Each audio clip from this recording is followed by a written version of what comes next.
L'Égypte est fière d'avoir réussi la première vague de ces programmes de transfert conditionnel en espèces communément appelés localement Karama et Takafoul.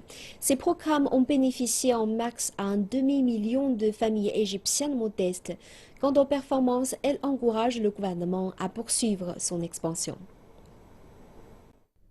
Takafoul et Karama sont deux récents programmes de transfert conditionnel en espèces que l'Égypte a initiés l'an dernier. Le but est de restructurer les filets de la protection sociale et d'étendre leur couverture limitée qui était d'un peu moins de 10%. Les deux programmes bénéficieront à 1 million de foyers au cours des deux premières vagues.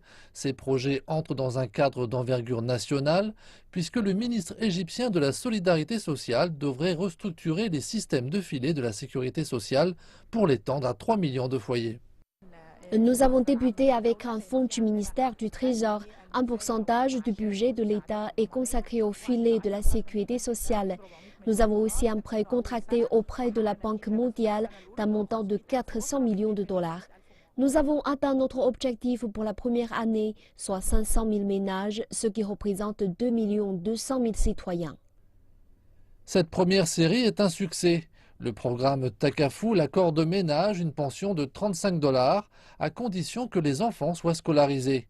Les taux de participation doivent être maintenus à plus de 80% et pour chaque étudiant, le programme verse chaque mois 10 dollars de plus. Le programme Karama cible, lui, différents bénéficiaires.